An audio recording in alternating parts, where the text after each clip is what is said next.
Hello and welcome to today's edition of the Listening Lounge. My name is Nick Day and I'm CEO of JGA Recruitment Group, and we're specialist payroll and HR recruiters. Now, they say the quieter we are, the more we hear, and that listening is the secret to discovering the greatest of stories. So sit back, relax, and enjoy today's fantastic guest. Today, I'm joined by Jackie Barrett, who's co-founder of Wider Thinking. It's an award-nominated equity, diversity and inclusion platform, but Jackie is also an EDI specialist and keynote speaker. I wondered if you could just talk me through the main differences between equality and equity. Equity something is a word we hear a lot more about now, and it always used to be about equality. I feel like things have moved on a little, but I wonder if you could just help us with the distinction between those two terms. That's actually a really good question because you're right. I think when we talk about EDI, equity, diversity, and inclusion, it actually interchanges from equity to equality and then back to equity again. And people are kind of sometimes not really sure whether it is equity or equality. And I'm team equity, and I can tell you why. And it's actually really simple. In that equality means that everything is the same. It means we all get the same thing, and that's great, and that works if everybody needs the same thing. Sure. And so the difference is that, so equality means that individuals or groups, they're given the same resources or opportunities, and that does sound great, but actually it's a blanket set of solutions. And it can often fail to identify the specific needs of individuals or minority groups. And it doesn't address deeper seated issues like underrepresentation or unique needs or an unfair status quo. And so equity is very much the distribution of resources according to need. And that's basically, it's not enough if you give everybody the same thing. Yeah, Does that make sense? It does. There's an image that I've seen, which for those visual learners who maybe either you're watching this or listening to an audio, maybe you can try and imagine this image. And for me, this is what brought it right into focus of where the differences lie. There was you may know the image, I think it's probably quite famous, I'm sure when first see it, but there were three people trying to watch a game and there's a fence in the way. Yes. And equality is giving all three individuals of varying heights the same size box on which to stand upon to watch the game. But of course, one of those people was very tall and needed a box.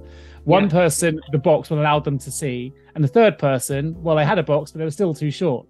Now, that was an example of giving everyone the same, but they all had different needs. So there was equality there, but it doesn't really solve the problem. And for me, I was like, wow, that crystallizes it for me. Now I can understand the shortest person needs the tallest box, the tall one doesn't need one at all.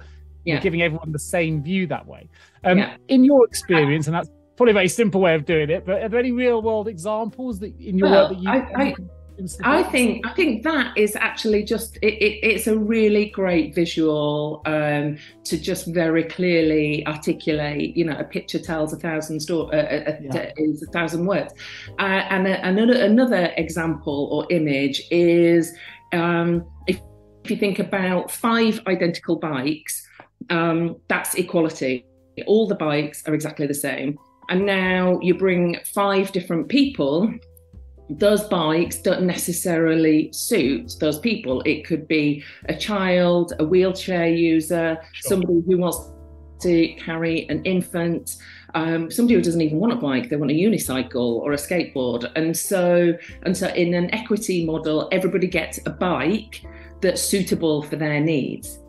And then another great example is if you think of a fitness coach who gives all of his athletes exactly the same pair of trainers, that's equality.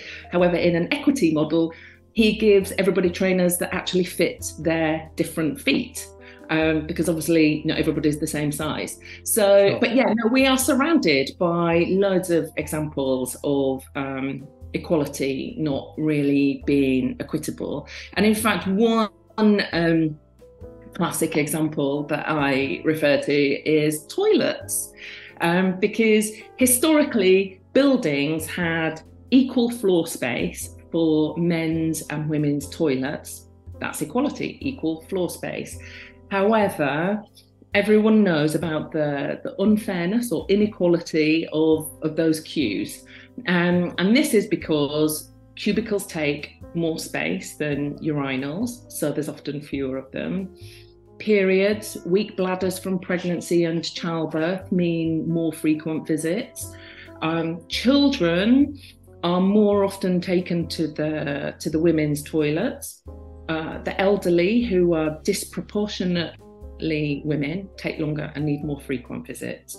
And so that's a really good example of how equality isn't equal. So for those that are listening to this, we have a lot of HR leaders listening to this, but a lot of business owners as well that want to get up to speed with HR strategy, make sure they're doing things right. What can they do? What can we do to try and improve workplace inclusivity, workplace equity, diversity? What are some I don't know, some ground rules? What's the platform we need to begin from so that we can start to flourish in those terms? Yeah, well, I think the first thing that we have to do is understand and promote the whole concept. It comes down to awareness, first of all. Yeah.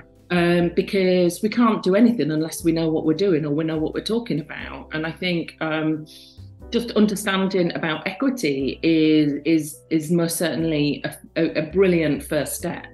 And I think it's understanding for everybody in an organisation to understand and have this awareness, because otherwise it's not inclusive. And I feel really passionate about that, about everybody getting access to this awareness and understanding, because excuse me, we find in some organisations, whether it's due to budget or logistics, that certain levels of awareness and learning are quite exclusive for senior leadership. And like I said, that's just not inclusive. Everybody from the post person, the receptionist, to the CEO should understand what is equality and what is equity and what is diversity and what is inclusion and what is belonging and what are blind spots. Everybody should know about it. So I think that's the first step in kind of bringing everybody along on that journey and fostering a workplace that has that recognises this reality and that cultivates a safe environment, so that it allows everybody to have discussions and understanding. And then there are so many more areas which I can talk about. Shall I just keep talking? Because there's so many areas in the workplace.